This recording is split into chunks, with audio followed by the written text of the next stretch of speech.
Salut à tous, super content de vous retrouver pour un nouveau débat du FC Copain. Alors pour m'accompagner aujourd'hui, je suis avec Laoni. Salut mon copain. Salut Jay, salut tout le monde. Bon, ouais, j'espère que vous allez bien. Moi, oui, mais je suppose pour les supporters marseillais, malheureusement, c'est la loose. Ah ça sent un peu la loose. Ah, là franchement, t'as pas spoilé le débat, mais là c'est vrai que ce match-là, pour les supporters marseillais qui vont nous suivre, bon, n'hésitez pas à participer avec nous, hein, réagissez. Si vous pensez qu'on est plutôt dans le vrai ou plutôt à l'inverse, qu'on est en train de faire fausse route. Et voilà, on va avoir besoin un petit peu de vos réactions aussi pour animer ce débat. Voilà, mon copain, je vais te poser la question. Voilà, on va vite rentrer dans le vif du sujet. AS Monaco sur le podium de Ligue 1. Est-ce que toi, après ce que tu as vu ce soir, t'y crois ou t'attends encore un petit peu plus? Euh, Franchement, après, voilà, il reste encore cette journée, si je dis pas n'importe quoi. Bah, franchement, sur le plan comptable, j'ai envie de dire oui, avec le match que j'ai vu ce soir, ils ont encore toutes les possibilités, pourquoi pas, d'accrocher un podium.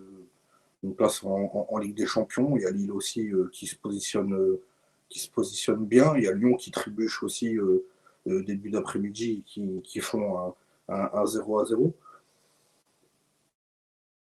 Je pense qu'ils ont répondu sur le terrain de bien belle manière, mais oui, pourquoi, si je me positionne en tout cas en tant que supporter monégasque ou même en tant que joueur monégasque, bien évidemment qu'il faut y croire. Et ils ont répondu en plus ce soir de bien belle manière avec les Romains.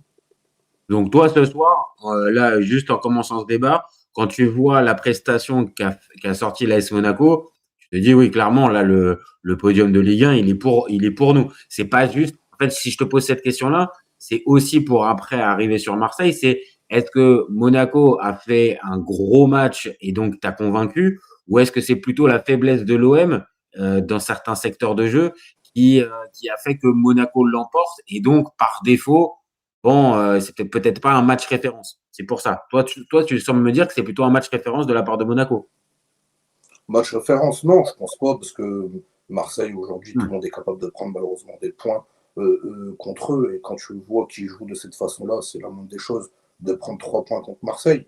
Moi, je pense plus qu'ils se positionnent ou ils envoient un message en tant qu'équipe qui est prête, pourquoi pas, à jouer la troisième place en Ligue des Champions. En tout cas, voilà, c'est des challengers. Après, dire qu'ils se positionnent réellement et dire que c'est acquis, je ne pense pas, mais qu'en tout cas, ça va être serré sur le terrain. Ils répondront présent. Et Monaco, c'est toujours bourbier de les jouer en fin de saison, surtout quoi là, il y a les projets après qui vont aménager. Si tu te qualifies en Ligue des Champions, c'est que le projet sportif et les cartes sont rebattues pour essayer de réamener une certaine compétitivité footballistique à cette équipe. Et quand tu joues l'Europe, c'est pas pour passer pour des titres, et ça passe par ces prestations-là où ils ont répondu face à une équipe de l'OM certes faible, qui était européenne cette année. Quand tu regardes la feuille et le 11 de départ, il n'y a pas que des pompes hein, Hein. sur le terrain, très clairement. Après, voilà, je pense que ce qui fait mal, et la réalité aussi, c'est que Marseille, c'est devenu un club tellement bas en termes de standing que vous imaginez qu'un mec comme Akiyouche, il est seul pour eux. Et on a vu Ouais. qu'à l'Olympique de Marseille, ça ferait du bien ce type de joueur dans les rangs, au détriment de Greenwood qui n'était pas là. C'était plutôt criant. Et oui, est-ce qu'il y a une dépendance Greenwood? Ça, c'est un total oui. Mais lui, la saison prochaine, le jour que tout simplement il va partir, il ne sera plus là. Je le remplace par qui? Aubameyang, pareil aussi. C'est un joueur où il faut essayer de jouer en appui avec lui et de combiner.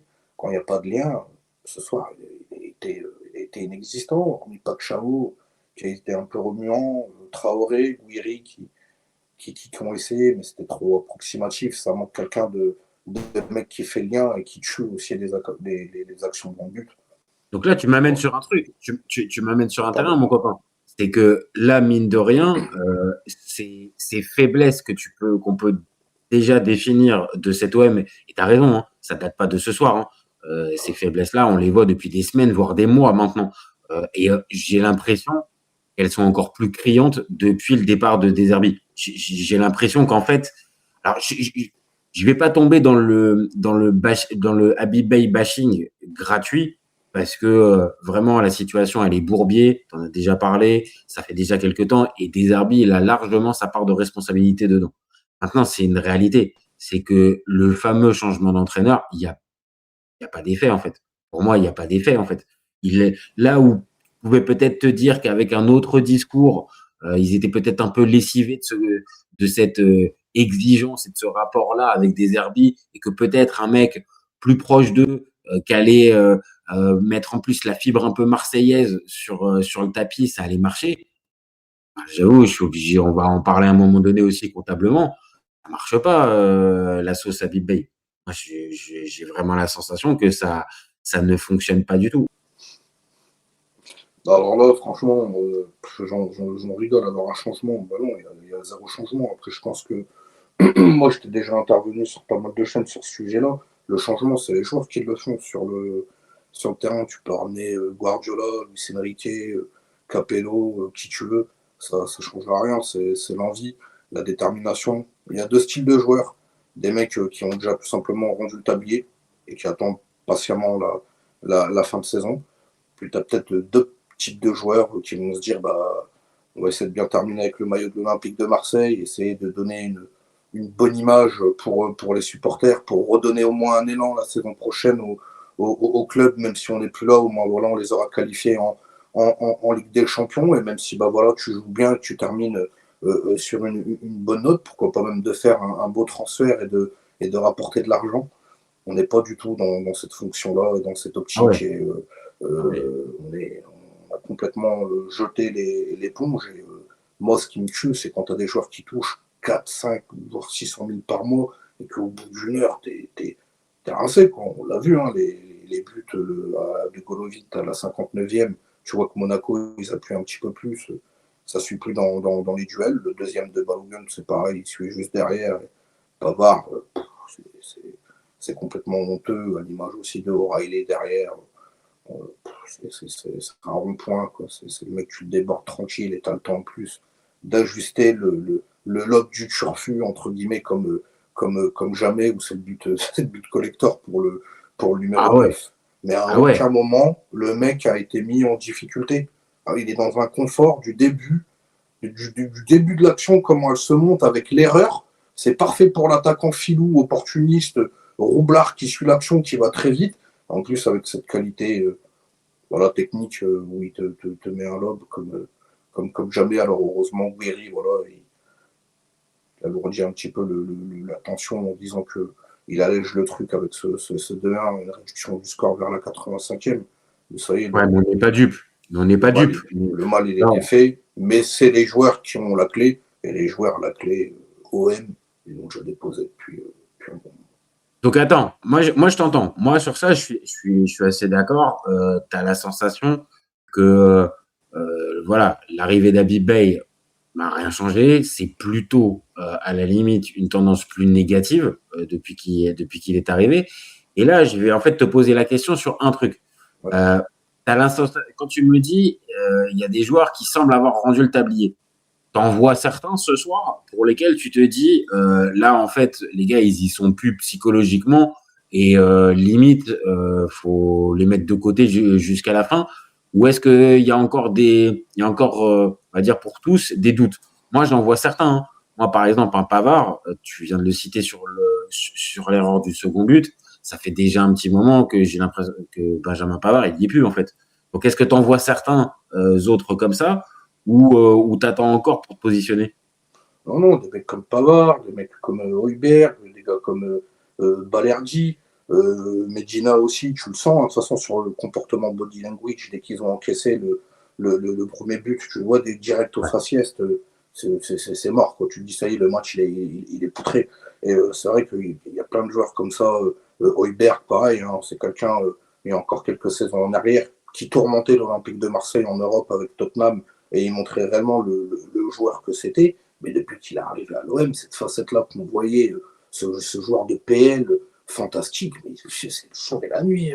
Il est rincé. Là, il est rincé. Je Il veux est dire, il est rincé. rincé. Mais moi, je ne Ouais, comprends pas totalement. qu'une équipe qui a fait une préparation normalement, qui s'apprête à jouer tous les 3 jours et la Ligue des Champions et l'Europe pour exister, être rincé au bout d'une heure de jeu, où là, ça fait un bon moment quand même, je joue toutes les semaines. La Ah ouais. Coupe de France, t'es éliminé aussi. Tu joues toutes les semaines, t'as le temps de te préparer. Il faut pas oublier qu'il y a eu une prépa à Marbella, hein, où il y a eu une mise au vert avec causerie pour essayer de savoir qu'est-ce qui se passe. J'aurais bien voulu voir la causerie parce que ça devait être mort de rire. Parce que si tu demandes aujourd'hui de tenir ne serait que même 80 ou 75% des joueurs de dire ah les gars, va falloir m'aider, les mecs ils sont déjà abandonnés quoi. Et Ah tu le ouais. vois encore une fois ce soir. Et Ah j'ai non, bien j'ai la peur. même. Ouais. Je te refais la passe. Si l'OM ne se qualifie pas en Ligue des Champions la saison prochaine, chez sévère. Ah bah là, mon copain, de toute façon, là, je vais partager le classement. Là, maintenant, ce que tu es en train de dire, c'est plus du tout, on va dire, peut-être une mauvaise succession d'événements. Là, clairement, l'OM est quatrième au moment où on parle, à égalité avec son adversaire du soir, l'AS Monaco, un point d'avance sur Lyon et deux sur Rennes. Et surtout, maintenant, la troisième place, elle est occupée par Lille. Donc, ça veut dire que dans l'enchaînement qui vient de se passer, même s'il y a eu la trêve internationale, on s'en rend un peu moins compte, l'OM, en fait, avait l'occasion, en rencontrant Lille et Monaco, de faire un vrai trou et limite d'assurer sa place en Ligue des Champions, en tout cas sur le podium. Et là, en fait, avec ces deux défaites consécutives, là, tu t'es mis, j'allais dire volontairement, mais oui, tu t'es mis, en tout cas, clairement dans la merde. Et là, maintenant, pour s'en sortir, on vient de passer la 28e journée. Il reste plus que 6 matchs. Donc là, les copains, il va pas y avoir encore beaucoup d'occasions pour pouvoir se reprendre. Il y a juste un seul match de mémoire, je crois, pour l'OM, on va dire en confrontation directe avec Rennes, qui est 7e. Sinon, tout le reste, il n'y a plus de confrontation directe. Donc là. Lille, c'est pareil. Hein. Il leur reste que Monaco. Ils jouent Monaco l'avant-dernière journée de Ligue 1. Sinon, leurs 7 derniers matchs, c'est que des équipes de bas de tableau. Donc, ça aussi, ça c'est à prendre en compte. C'est que là, ce soir, l'OM, au-delà de cette défaite comptable, ce soir, il y a vraiment un moment charnière qui se met peut-être dans cette fameuse course à la Ligue des Champions, au podium et tout ça. Et là, l'OM, comme tu l'as dit, si l'OM ne se qualifie pas au minimum, déjà, ça serait compliqué, mais s'il ne se qualifie pas au minimum en terminant quatrième de Ligue 1, mais c'est catastrophe industrielle. C'est catastrophe industrielle.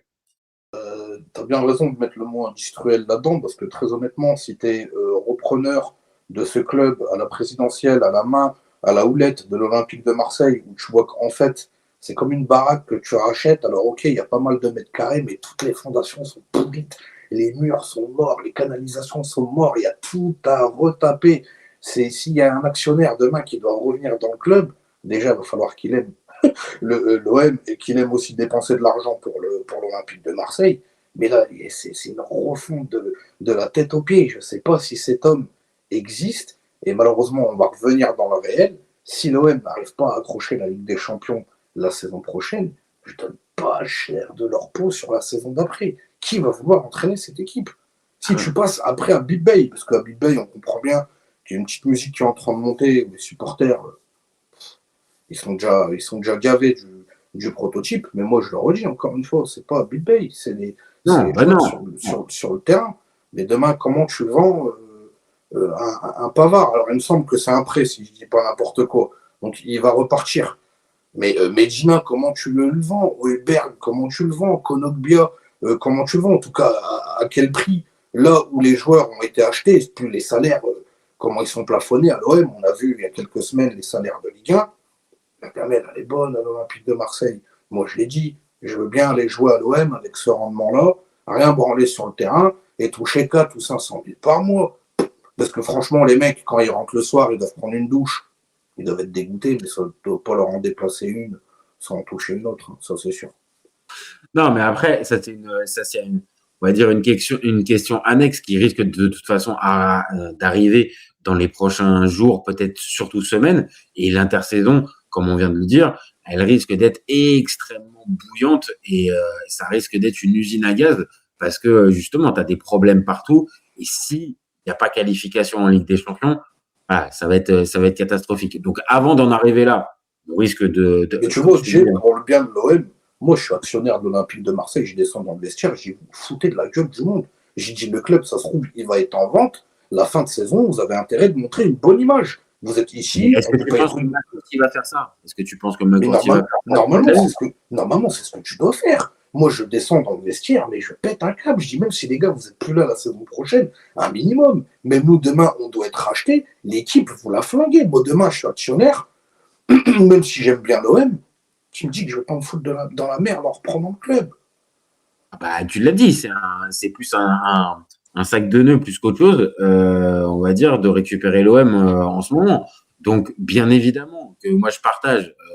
Et je pense que la majorité des supporters marseillais, ça va être la même chose. Si t'es président du club et que tu vois ces prestations-là et ce niveau d'implication, forcément, tu vas taper du poing sur la table. Maintenant, c'est pour ça que je te dis, on a bien vu, McCourt, il est là depuis quasiment 10 ans, depuis 2016. Il a jamais fait ça et il y a déjà eu des crises encore plus compliquées que celles qu'on est en train de vivre là.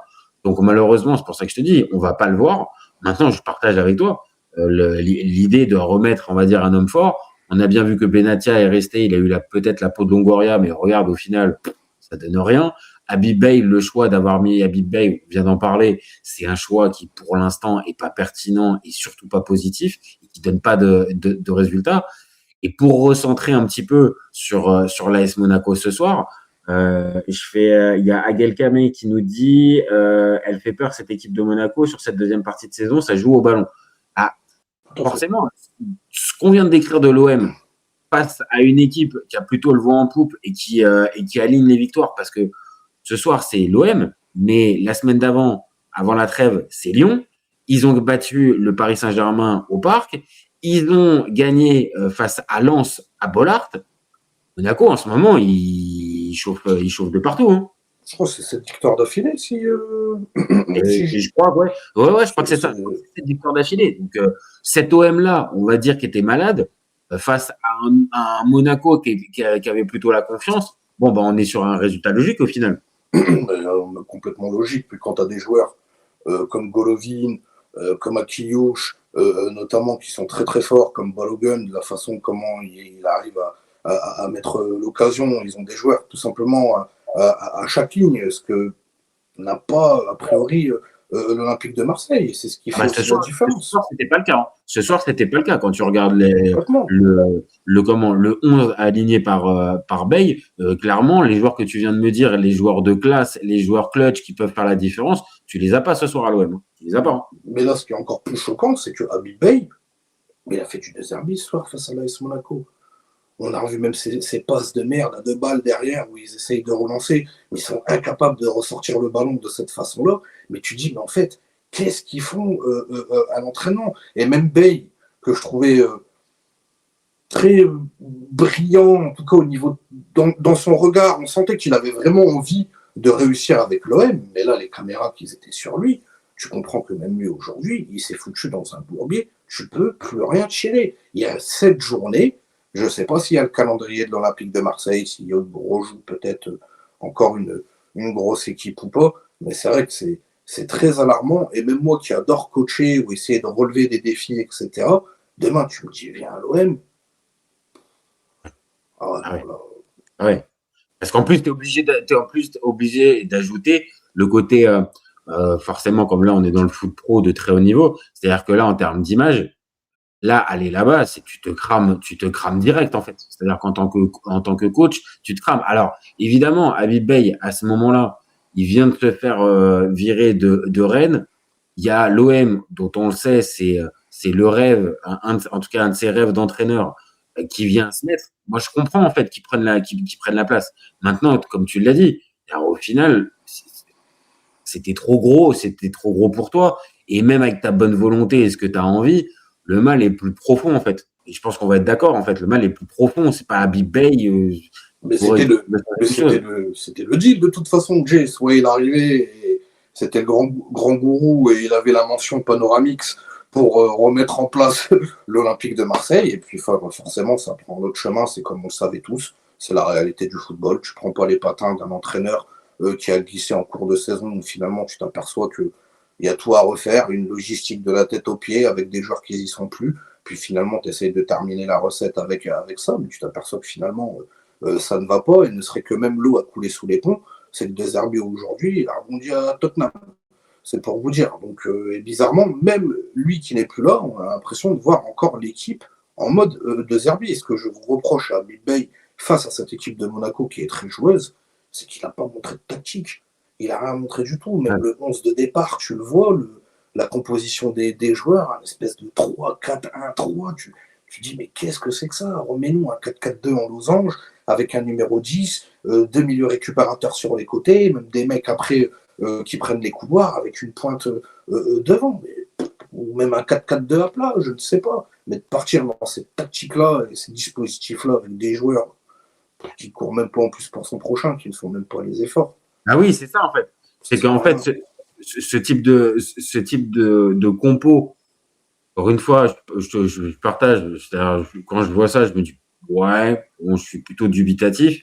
Mais après, comme on vient de le dire, tu as une équipe qui est en manque de repères, qui a en plus du mal à avoir vraiment une cohésion pendant 90 minutes. Ouais, là, t'es encore une fois en train de leur complexifier la tâche alors qu'elle est déjà complexe. En fait, c'est déjà compliqué pour eux. Et là, tu leur inventes le schéma tactique avec, on va dire, une espèce de philosophie derrière. Mais je suis désolé, tu l'as dit un peu. Moi, tactiquement, j'ai rien compris en fait de ce qui était fait en fait. Alors peut-être qu'il va m'expliquer, c'était pour essayer de prendre les côtés, tout ça. Ah, je l'ai pas vu ça. Je Moi, l'ai pas vu. je l'ai dit sur ta chaîne, je l'ai dit chez JC Olympien, ce sont les joueurs que t'aimes pas, De Zerbi, Jacques Abardonado, aujourd'hui Habib Bey, ce sont les joueurs. Les mecs ne bossent pas à l'entraînement, ils font le strict minimum, ils sont en roue libre, ils attendent de terminer la saison et d'être éjectés même dans le club. Tu sens que les mecs ils veulent vite partir loin de Ouais. l'OM, mais en attendant, tu pourras rien tirer de ces mecs-là. Et c'est pour ça que moi, je serai à la direction, je mettrai des coups de pompe tout simplement dans le cul, même des saisies de salaire. Et je dis, les gars, vous jouez pas, vous n'êtes pas payés. Vous ne serez pas payés tout simplement. Fin de l'histoire, c'est simple comme bonjour. Mais bon, quand tu as des mecs qui aiment bien jouer avec l'institution, l'histoire, la passion, le football, heureusement que le match, il n'était pas au Vélodrome, hein, parce qu'il faut voir aussi les comportements des supporters.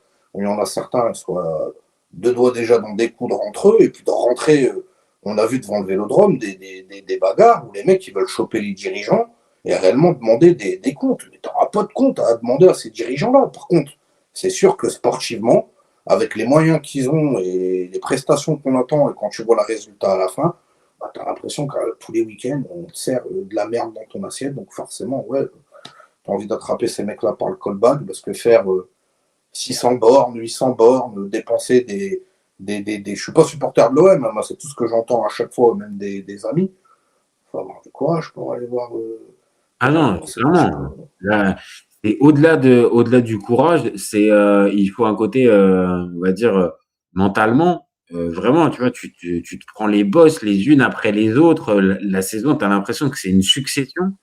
Et on peut pas, enfin, autant certaines saisons, l'OM peut se réfugier avec, bon, il y a un effectif qui est plutôt moyen. Là, il y a de l'argent qui est mis, tu l'as dit, il y a des salaires qui sont mis. Et au final, De les l'argent trois très quarts mal dépensé, c'est ça le bah, c'est problème. ça. Et en plus, là où va être le problème, c'est que pour l'été prochain, tous ces joueurs-là, il va falloir on va dire, pour une bonne partie, les exfiltrer, les revendre. Et là, pour le coup, alors on peut dire plein de problèmes pour Longoria, mais Longoria, au moins, avait le réseau nécessaire pour pouvoir replacer les mecs et faire que financièrement, l'OM retombe sur ses pas. Là, il est parti. Là, je ne sais pas du tout comment tu vas pouvoir revendre, comme tu l'as dit, un Heuberg, à qui il doit rester 2 ans de contrat. Là, vu le niveau, qui va aller l'acheter? Pavard, tu as intérêt de bien te débrouiller pour que le prêt il soit pas validé, parce que si c'est un nombre de matchs et tout ça, et qu'au final c'est un prêt obligatoire avec option d'achat obligatoire, le Pavard qu'on vient de voir, bon courage. Et puis tu peux continuer comme ça, Medina, Balerdi, il y a peut-être, allez, on va dire, pour être gentil un peu avec les supporters marseillais, il y a que Pachao ce soir et peut-être Aubameyang Gouiri peut-être à sauver, et encore, non, même pas. Mais encore, même pas, même si Pacquiao il était très généreux, Traoré il a essayé aussi, mais au niveau des joueurs, là où on les attend, c'est trop approximatif, t'as pas le Ouais. droit d'avoir ce compte, ce rendu-là. Maintenant, là où sur le mercato, je sais pas, mais en tout cas Greenwood, il faudra faire all-in sur lui parce que c'est le joueur forcément qui va le plus coûter. Mais après, derrière, c'est surtout l'entraîneur, quoi. Ah S'il y oui, a oui. Christophe Galtier qui vient, je lui dis merci parce que ce mec-là, il va essayer de remettre une direction, de vite mettre un coup Non, de balai sur des joueurs.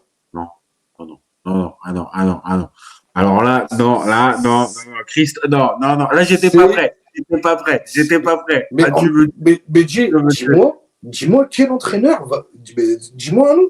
Et en plus, je te sors un nom cohérent qui est actuellement dans les tuyaux. Mais toi, aujourd'hui, vas-y, dis-moi un nom non, non, qui mais pas pourrait entraîner Christophe, l'eau. non, pas Christophe Galtier. Mais Non, pas pourquoi pas Christophe Galtier. Christophe? Parce que Christophe Galtier, depuis qu'il est passé au Paris Saint-Germain, c'est pas possible. C'est plus possible. C'est Non, plus mais ça, possible. c'est. T'imagines que tu avais l'occasion d'entraîner le PSG avec Neymar, Messi, Ah non, Mbappé, mais je le avec les. comprends. Ah non, mais ça, lui, à Mais la limite, je comprends Laurent l'opportunité. Blanc, c'est pareil, il a entraîné Paris. Mais aujourd'hui, Christophe Galtier qui vient entraîner l'OM, il faudrait plutôt remercier Christophe Galtier de s'engager dans cette aventure. Après, Voilà. à quel prix? Mais moi, je suis désolé, à chaque fois qu'il a mis la main sur une équipe de Ligue 1, bah, il a gagné. Même Paris, c'est évident. Et il a terminé champion avec Lille. Ce qu'il a fait de Lille, pareil. Moi, je comprends pas pourquoi pas Galtier. Dis-moi quel nom. Limite, je préfère plus Galtier que Garcia. Tu vois ce que Ah je veux non, dire? non, non, me remets pas Rudy Garcia. Ah non, Bah voilà, tu Rudy vois. Garcia, ah non, ah non, Galtier, ah c'est non. quelqu'un qui essaie réellement de jouer au foot. Mais même lui, s'il vient comme tout entraîneur, il va demander une enveloppe, surtout des joueurs qu'il ne voudra plus. Moi, personnellement, il y a toute la ligne défensive, il y a tout à refaire. Quoi. Du Rouli, c'est dehors. Medina, c'est dehors. Balerdi, c'est dehors. Pavard, c'est dehors. Allez, peut-être Agüer. Allez, pourquoi pas Jonalomou, O'Reilly, alors lui peut rentrer en Angleterre et à l'Eurostar, il attend déjà, il n'y a pas de souci. Le milieu de terrain, Heuberg, il peut retourner au Pays de Galles, ramasser les champignons. Konopia, je sais que Galtier, c'est des joueurs qu'il aime bien, je ferai Konopia et moi aussi. Et c'est quelqu'un aussi qui est paranormal. Si c'est quelqu'un qui n'est pas bien vissé dans ses pompes autour de lui, tu ne peux pas tirer le maximum, mais c'est un joueur que, que je garderai déjà, ça c'est clair et net. Guiri, bien évidemment, tu gardes. Pacquiao, 35 millions d'euros. Ah, Ah bon, là, t'es en train de je déprimer te, tout je le te monde. dis, je fais Galtier entre guillemets.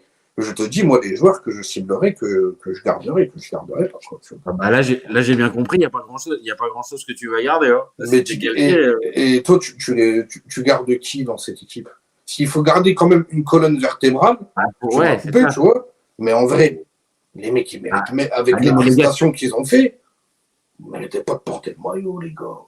bah, sur les gars que tu as cités, qui sont pas en adéquation avec le club, toute la ligne défensive, Heuchberg, pas de problème, je te rejoins. Maintenant, je pense que, alors, Aubameyang, non. Je pense que là, enfin, j'ai rien à dire sur lui, si tu vois. C'est-à-dire, c'est Je un ne l'ai pas grand cité. vétéran. Non, je le cite pas, tu vois, mais bon, il va sur 38. Donc Voilà, c'est maintenant, pour ça. tu vois, lui peut-être pas, lui peut-être pas. Pachao, je te trouve un peu dur parce que, ok, là où je vais dans ton sens, c'est les 35. Ok, les 35, c'est cher, c'est très cher. Maintenant, c'est le marché. J'aime pas ça, moi. Moi non plus. Hein. Pour moi, avant, je pense qu'on va avoir la même définition. Quand tu mettais 35 millions sur un joueur, c'était un putain de joueur. Là, la réalité, c'est qu'en 2026, quand tu mets 35 millions, bah, tu peux avoir un Pachao. Alors, tu peux avoir mieux, je ne te dis pas le contraire, mais tu peux aussi avoir ce type de joueur.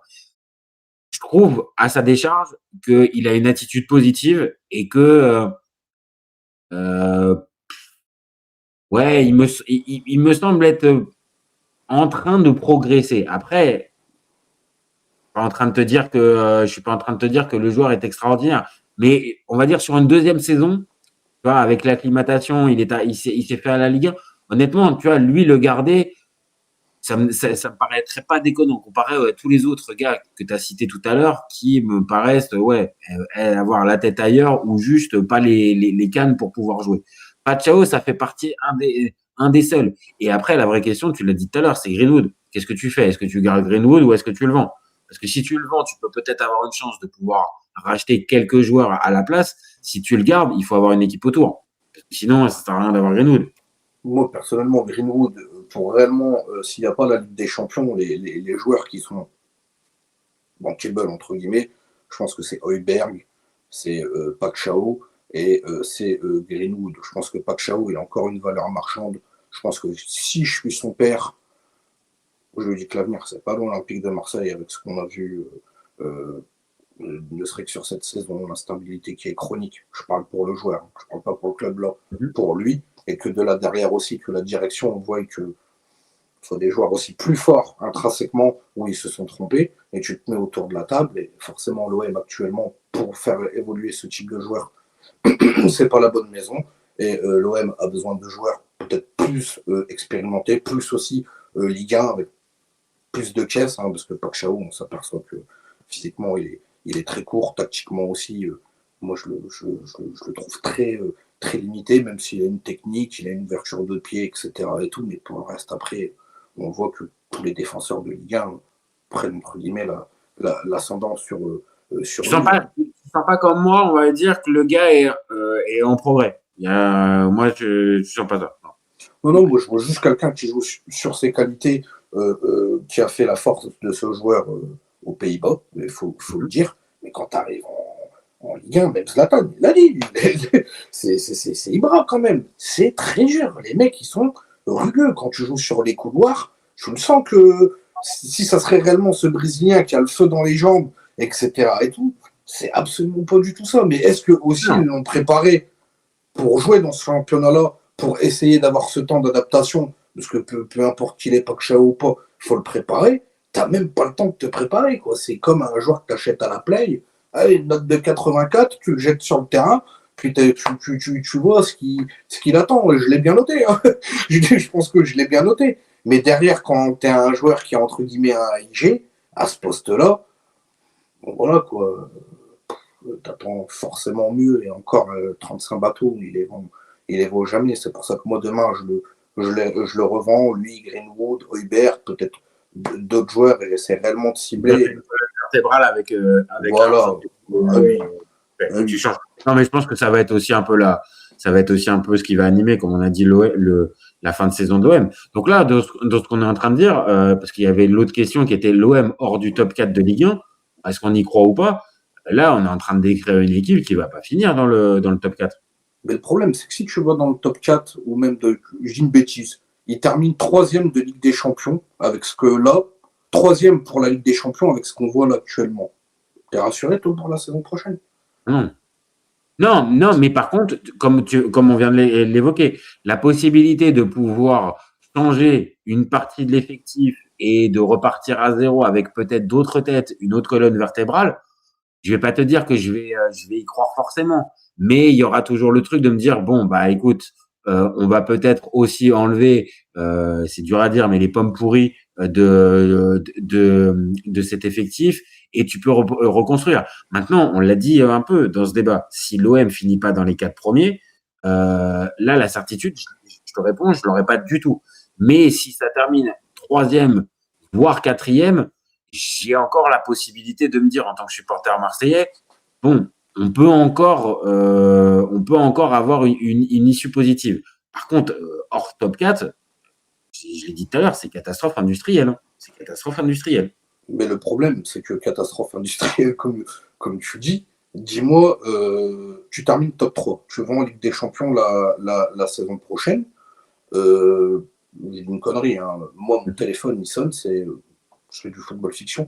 C'est Christophe Galtier qui me demande de signer un Olympique de Marseille. Forcément, tu sais que derrière, il y a un travail titanesque qui va se préparer. Tu sais que là, ils vont être jugés réellement par rapport au travail qui n'a pas été fait avec des herbies, où tu vas jouer tous les 3 jours, où tu vas devoir te préparer, il va falloir faire du physique, du cardio, il va falloir courir, tu l'as dit, refaire toute cette tambouille, retrouver une cohésion de groupe et d'équipe avec des joueurs qui vont réellement vouloir venir à l'Olympique de Marseille, pas parce que c'est l'Olympique de Marseille, de toute façon, il n'y a plus rien à gratter, mais pour le projet qui va être mis en place par l'entraîneur qui est là actuellement. Et forcément, il n'est pas là en ce moment. Et Habib Beye, ça ne sera pas, entre guillemets, l'entraîneur. Attends, moi, je vais te répondre un truc tout de suite. Christophe Galtier, à quel moment dans sa carrière il fiction, été... je dis. Oui, t'inquiète. Non, bien sûr. Mais en fait, je vais dans ton sens. C'est-à-dire que Ok, mais Christophe Galtier, à quel moment dans sa carrière il a montré qu'il était en capacité justement de gérer ça, cette fameuse gestion des matchs tous les 3 jours? À chaque Bah, fois, ça a toujours été compliqué pour Galtier. avec Paris, avec Lille, il a su le montrer. Je pense qu'avec Saint-Etienne, il a montré Avec aussi. Paris, ça se fait sortir en huitième de finale face au Bayern, Bah ouais, mais justement. bon, t'as Christophe Galtier qui vient entraîner le Paris Saint-Germain, mais t'as vu aussi le nom que tu viens de me sortir. Est-ce que c'est honteux de se faire sortir par par le Bayern? Non, mais donc, et voilà, en fait, tu as raison, tu marques un point. C'est pas du tout ça. En fait, c'est pas vis-à-vis du niveau de l'adversaire, c'est juste au niveau de l'habitude. Donc, par exemple, arriver dans cette période de février-mars où tu enchaînes les matchs tous les 3 jours, bah, vu que ça sort en huitième de finale, il l'a pas connu. À Lille, il l'a jamais fait. Et c'est pas avant avec Saint-Etienne qu'il avait ou Nice qu'il avait réussi à le faire. Donc moi, je veux bien sur la connaissance de la Ligue 1. Par contre, si l'OM vient finir en Ligue des Champions, Christophe Galtier, il va un peu aussi, je ne vais pas dire découvrir, parce qu'il l'a découvert avec le PSG et un peu avec Lille, mais il n'a pas de vraie expérience en Coupe Mais d'Europe ou en Ligue des Champions. mais de toute façon, il n'y a pas de projet sportif à l'OM au niveau de la Coupe d'Europe, sinon ça serait pas Christophe Galtier, entre guillemets, qui sortirait des petits papiers, hein. Je sais que souvent, il y a beaucoup de personnes qui me parlent de Zidane, mais si réellement il y aurait un projet à l'OM, peut-être que Zidane, il serait à l'OM, mais si Zidane déboulerait à l'OM, c'est pour gagner, entre guillemets, la LDC. Donc, c'est le verre. À l'OM, c'est ça le problème, c'est toujours le verre à moitié vide, à moitié plein, en fait. Tu vois ce que je veux dire? Il faut te contenter déjà, je pense, de ça. Ça va être très dur les 7 derniers matchs, les prochains matchs aussi au Vélodrome. Mais moi, ce que je comprends pas, c'est pour revenir un peu au terrain, c'est au niveau des joueurs, quoi, en fait, quoi. Je pense qu'aujourd'hui, voilà, quoi, tu as quand même un club qui est l'OM avec des supporters qui sont là, qui poussent. Le minimum, c'est de leur rendre un petit peu sur le terrain. Puis, hormis quelques joueurs qui essayent, le reste, il n'y a plus rien, quoi. Donc, forcément, si la saison prochaine, tu vas pas en Ligue des Champions, ça sera pas un scandale parce que voilà, il faut avoir le niveau et t'évites en plus des tortures. Mais de l'autre côté, tu te dis quand t'es l'OM avec plus de 125 ans d'histoire et tout ce qu'on connaît, tu te dis les gars, encore une fois, avec la saison qu'il y a eu, on passe encore pour des rigolos. Ah ouais, non, mais ça, je suis bien d'accord. Donc là, comme on vient de dire, entre les perspectives, le niveau affiché, là, le match de ce soir, c'est quand même pas très, très confiant pour l'OM dans le top 4. Et à l'inverse, voilà, pour reparler un peu de Monaco, parce qu'on Oui, on, on parle beaucoup de l'OM dedans, et à juste titre aussi dans ce match obligé. Mais Monaco, ce soir, au-delà de l'opération comptable, on l'a dit, 7 victoires consécutives et des matchs importants contre Lens, contre PSG, contre Marseille maintenant, contre Lyon. Pour moi, là, je vais te dire, ils ont la voie royale pour terminer troisième. Hein. Pour moi, c'est eux c'est Monaco qui termine troisième, hein, pour moi. bah, limite, ils pourront même, sans vouloir, les Monégasques, d'avoir largué quelques points bêtement, pardonne-moi, au début de première Ouais. partie de saison sur certains matchs, parce qu'on s'aperçoit finalement qu'ils ont le mental, qu'ils ont la caisse, qu'ils ont aussi l'entraîneur, hein, qui a souvent eu énormément de questions à savoir si c'était l'homme pour diriger l'équipe. Ça l'est effectivement. Voilà, après, il y a la Ligue des Champions qui laisse des traces, mais ils ont digéré un petit peu tout ça. Et on s'aperçoit qu'en Ligue 1, ils saisissent leur moment. Et ils l'ont fait ce soir face à une équipe où il n'y a pas de quoi aussi se glorifier de les avoir battus, mais il fallait prendre les 3 points et nous montrer de bien belle manière, avec des buts, un vrai style, une équipe qui ont une caisse, qui ont un fond de jeu, qui ont un QI football avec des joueurs où ils ont Bon joueur, ouais, c'est ça. C'est vraiment quand tu regardes. vrai Alors, ok, lien. tu, Voilà. tu as raison, en fait. Il y a un bon fond de jeu et je pense que Pocognoli a fini par trouver la bonne formule. Mais après, on va être clair, il y a des joueurs. Ouais, je pense que même si c'est des joueurs de classe. Zakaria ferait du bien à l'OM. Ah bah, il y en a deux, trois, oui. Tu as parlé d'Akliouche tout à l'heure. Si tu mets juste poste pour poste Akliouche à la place de Traoré, ouais, tu vois, je pense que tu peux avoir deux, trois trucs différents.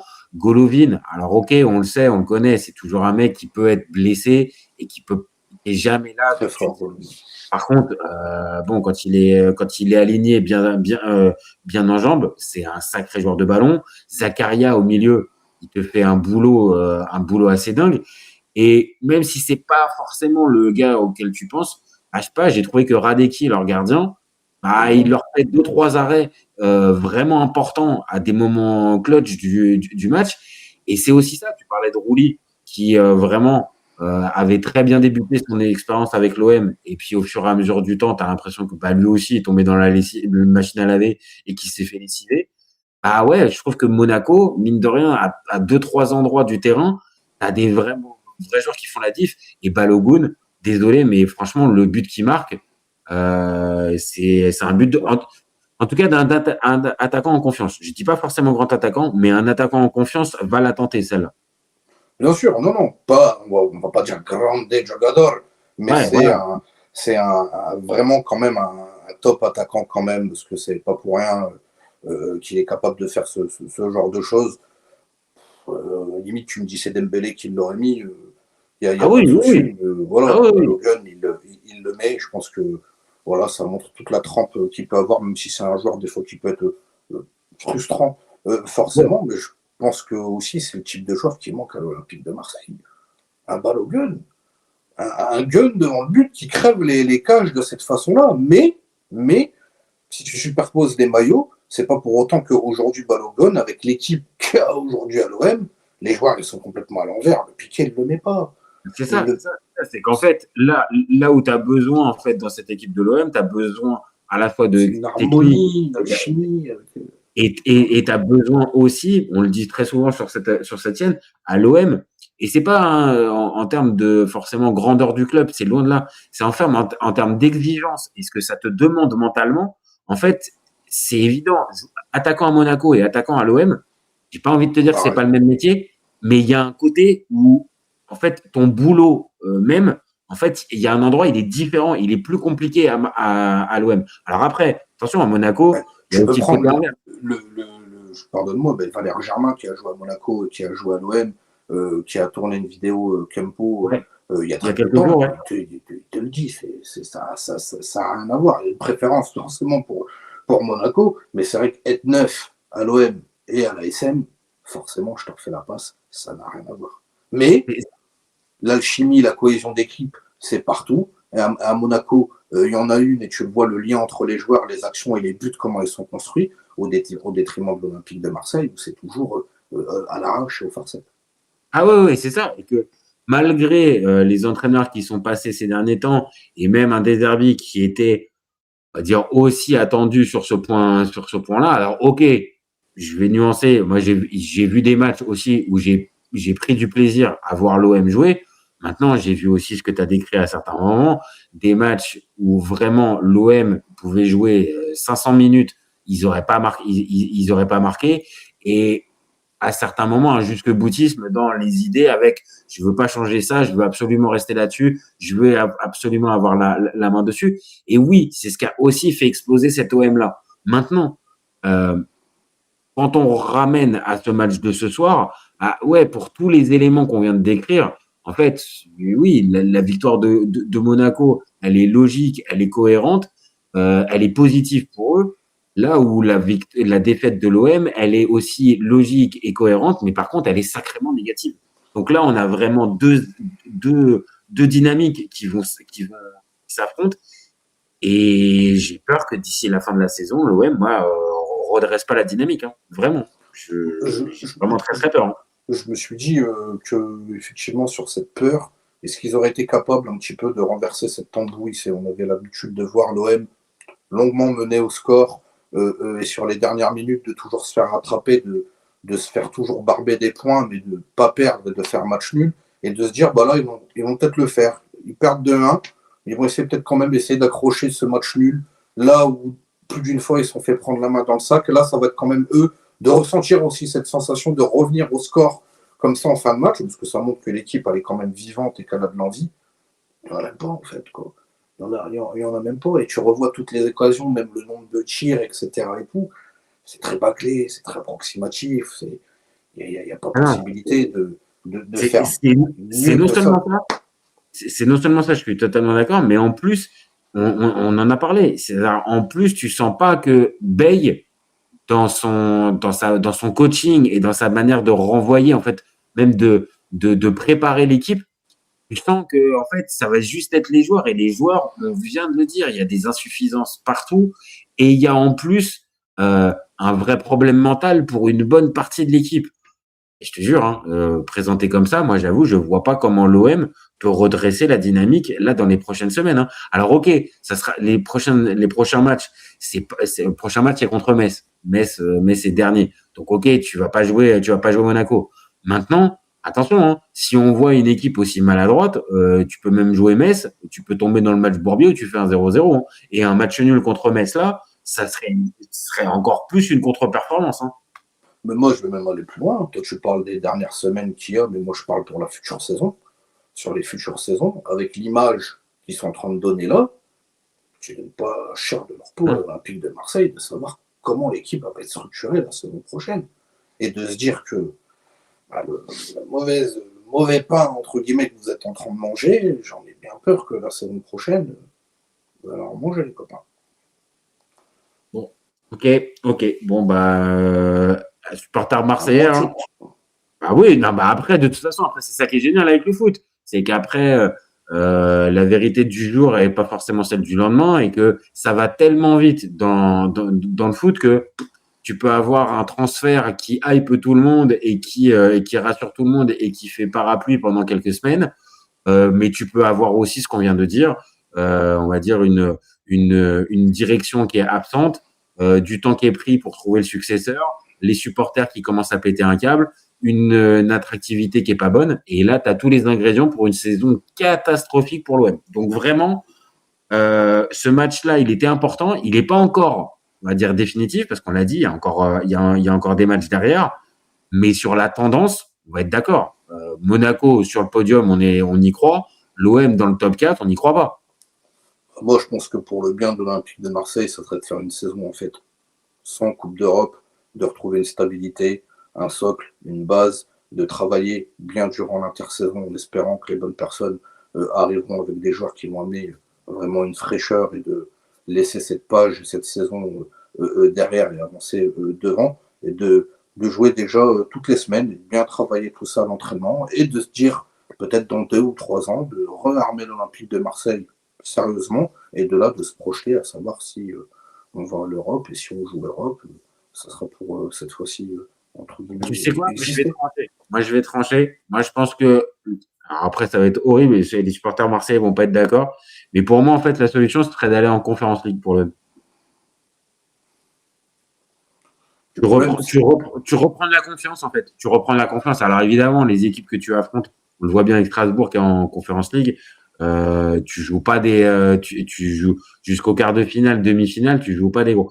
Mais au moins, peut-être que l'OM a besoin de ça, de reprendre ça pour pouvoir reprendre confiance en Coupe d'Europe et derrière s'offrir, on va dire, une histoire un peu plus jolie et à sa portée. Parce que c'est ça le truc, c'est que même si l'année prochaine tu vas en Ligue des Champions, ça pourra faire l'objet d'un autre débat. Mais si l'OM l'année prochaine va en Ligue des Champions, c'est pour faire quoi?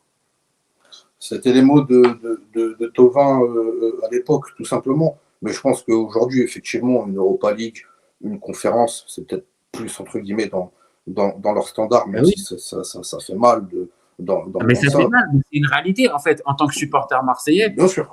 Enfin, je sais pas. Moi, je te le dis, ça fait des années. Moi, j'ai envie de vibrer pour les matchs de Coupe d'Europe et j'en ai marre à chaque fois de voir l'OM qui va en Ligue des Champions vibrer contre l'Ajax ou Newcastle. Mais par contre, dès que tu commences à jouer une équipe de ton niveau, en fait, tu te fais tarter, tu t'en prends une, tu passes pas le premier tour. Tu vois mais mon JJ, oublie pas qu'en France, on a gagné 0 conférence, 0 Europa League, et même quand il y a des équipes qui sont représentées, se font tarter par des équipes qui sont les 7e, 8e des autres championnats. Je suis d'accord avec toi. Maintenant, tu suis le foot depuis assez longtemps pour savoir que l'OM en Europa League, enfin, ou en Coupe de l'UEFA, sur les 25 dernières années, ça fait 3 finales, tu vois. Ça fait contre Parme, contre Valence et contre l'Atlético. Donc, ok, je dis ça par rapport à ce que je vois forcément cette saison et que même si tu vas en conférence ou en Europa, avec ce niveau-là, avec cette équipe qui est complètement en perdition, je dis petit, tu joues Séville, tu joues Villarreal, les Chars des gros, tu seras boosté. Oui, non, ça, j'en ai un peu peur. En tout cas, de ce qu'on voit. Attends, là, il y a un autre message qui est arrivé. Oui.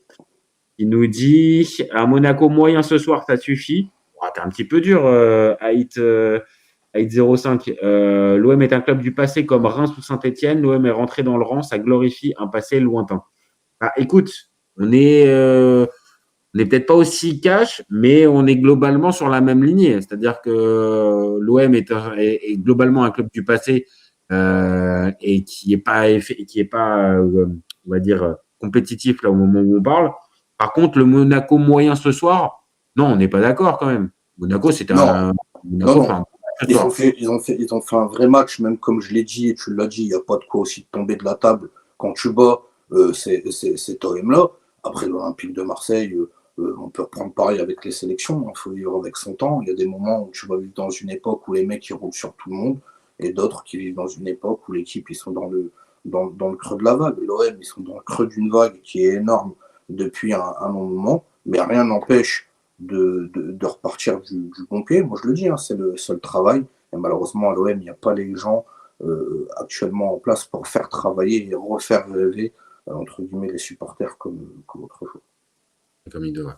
Bon, bah écoute, hein, voilà. Haït qui nous dit encore, un dernier petit message qui nous dit oui, entre les lignes, c'est pas mal. Ouais, c'est pas mal. Oui, On le dit, c'est pas mal. Maintenant, il faut qu'il soit peut-être mieux entouré. Peut-être que c'est pareil. Gouiri, est-ce que tu n'as pas la sensation que à un moment donné, il est dedans et à d'autres, il est un peu plus détaché, un peu plus dilettante. Enfin, je sais pas, c'est un super joueur, Gouiri. Moi, je trouve que c'est un super joueur. Balle au pied, il a une vraie mais qualité technique, il est intelligent. Mais j'ai pas l'impression qu'il a le même rendement sur 90 minutes, quoi. non, peut-être c'est son rendement aussi, mais je suis sûr que Guiri, tu le mets à côté d'Akilouche, Golovin, Balogun et compagnie, le joueur est bonifié.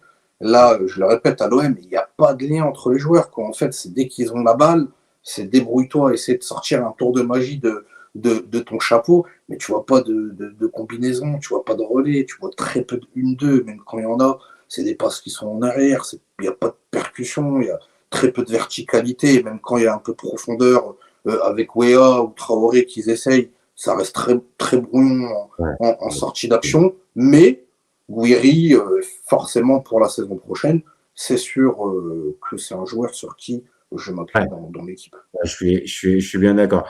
Et Haït Et nous je ne dit suis par rapport. pas supporter de l'Olympique de Marseille En plus, non, mais au passage. t'as raison de le repréciser pour ceux qui n'auraient pas la ref, t'es pas supporter loin de là de l'OM. Et alors Haït nous redit, par rapport à ce que Monaco a sorti face à Paris, Monaco était bien au-dessus de ce qu'il a montré ce soir. Oui, peut-être que le match contre le PSG était peut-être meilleur de la part de la part de Monaco. Maintenant, Bah, ce soir, ouais, franchement, ils ont, voilà, sans être exceptionnel, c'est ce qu'on a dit à plusieurs reprises. Ouais, ils méritent de gagner et il y a quand même des belles actions quand même qui sont faites. Il y a des bons joueurs. Donc non, t'es un petit peu du right, je non, non, trouve. ils les ont grignotés sur le physique. À arriver à l'heure de jeu, on a vu complètement l'écart et la différence en termes de standing des deux équipes, comment ils sont préparés. C'est pas le même pedigree du tout. Hein, ils mangent pas les mêmes croquettes dans la gamelle, entre guillemets. Donc, on a vu tout de suite et c'est très fort. C'est ce que j'aime voir de la part de mon équipe. C'est pas forcément de toujours monter dans les tours et être à 300%, mais il y a des moments clutch dans le match où c'est à ce moment-là qu'il faut que tu montres tout simplement ton talent et ce que tu travailles tout au long de l'année à l'entraînement, de le refaire sortir sur le terrain. Et ils le font de bien belle manière et avec une belle façon à la conclusion sur les 2 buts qui ont été marqués. Et ça montre tout simplement, sans pour autant mettre un énorme bleu de chauffe, ça fait la différence. Eh, j'avais peur que tu me places pas le bleu de chauffe pendant le débat. Ça va. On peut terminer, on peut clôturer. C'est bon, Ouais, tu mais m'as mis le bleu de chauffe. je te l'aime. C'est bon, c'est bon, c'est bon. Bon, en tout cas, nous, on s'est positionné. On a dit que voilà, Monaco, globalement, mérite sa victoire. La tendance, elle est quand même sacrément positive. On a partagé le classement à plusieurs reprises. Franchement, ça sent bon pour les Monégasques. Et à l'inverse, Marseille, voilà, on est quand même un peu déçu par ce qu'on voit sans tomber de la chaise parce qu'on a l'habitude maintenant. Et pour la fameuse tendance du top 4, voire même du podium, on n'est pas très, très confiant. Donc maintenant, il reste des matchs. Faites-nous rêver, supporters, enfin, les joueurs marseillais, faites-nous rêver. Mais sur ce qu'on a pu voir, il y a quand même de fortes chances qu'on ne rêve pas beaucoup, beaucoup, beaucoup, beaucoup côté marseillais. Merci mon copain. Merci à toi Merci à d'avoir toi, Jay. Merci à toi d'avoir participé à ce petit débat. Merci à Gelkame et à Haït d'avoir participé, entre autres, sur le chat. N'hésitez pas à commenter, liker et partager. Le live sera disponible dans quelques minutes en rediff. Et puis, comme d'habitude, vous gardez en tête qu'OFC Copain, on est ouvert toute l'année. Ciao les copains. Ciao, ciao.